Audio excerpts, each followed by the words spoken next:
To deliver the farewell address for the class of 2013, I'm happy to introduce Gordon Wilford.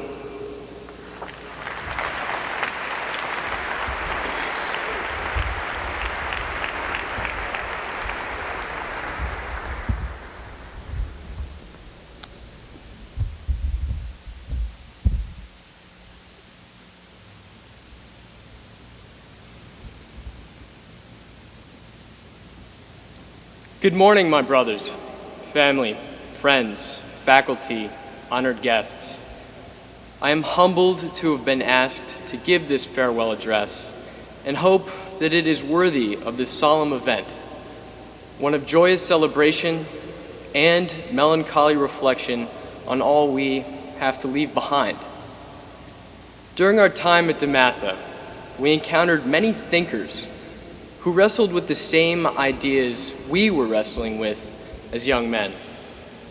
Questions of identity and purpose, looking for direction in a sometimes seemingly directionless world. For all of our 21st century technology and scientific discovery, we are no closer to answering the most fundamental questions of existence than even the wisest men of Athens were. Who am I? What is my purpose? How ought I live?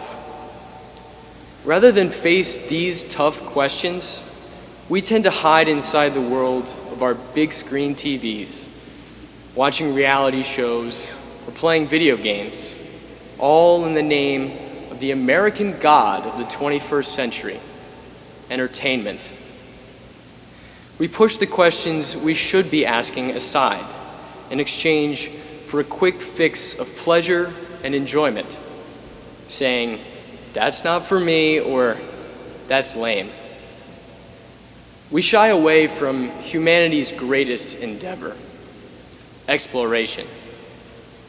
While we may never arrive at a satisfying, all-encompassing answer to these questions, we are better off for having struggled with them. Perhaps the only question worth asking ourselves after the hours of tests and quizzes and homework and lectures, endless piles of paperwork, is what does it mean to live the good life? And how on earth did all of this mind-numbing work even begin to prepare us to answer that question? Now, before your eyes roll into the back of your heads, as you brace yourselves for another wannabe Socrates to wax philosophical, I urge you to look around this hollowed space and realize that the answer to this question is closer than you would think.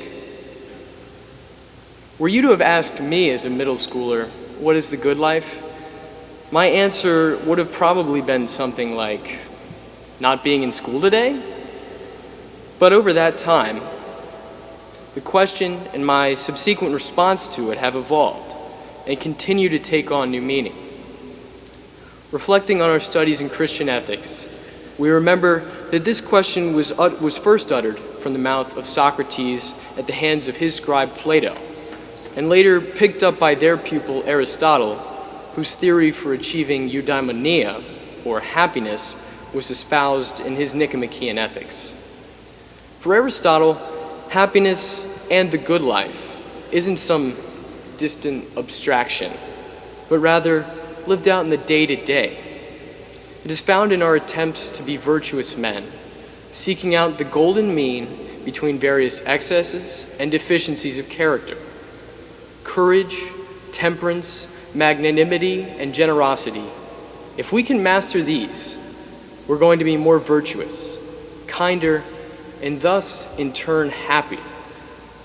In a similar manner, I ask that we reflect on our own 6 pillars, which serve as the barometers by which each and every DeMatha man must judge himself in his daily pilgrimage through high school and beyond.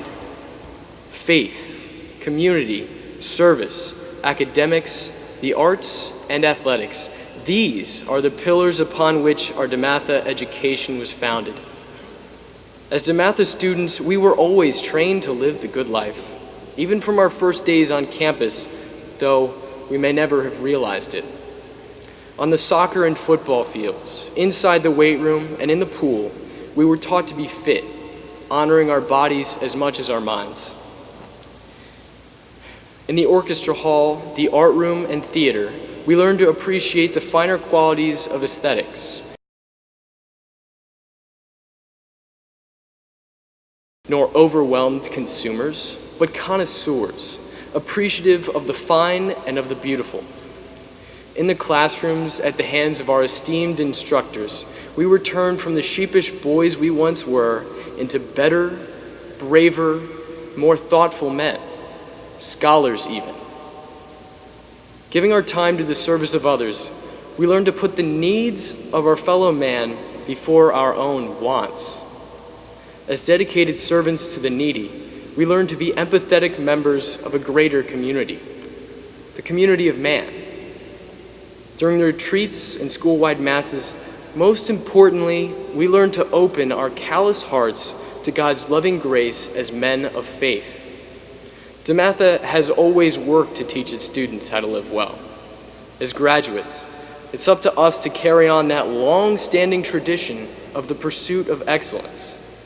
As we look ahead to our bright futures, as we strive to follow our passions wherever they may lead, I challenge you to remember your Catholic education and be ever mindful of the pillars which as alumni we are tasked with upholding.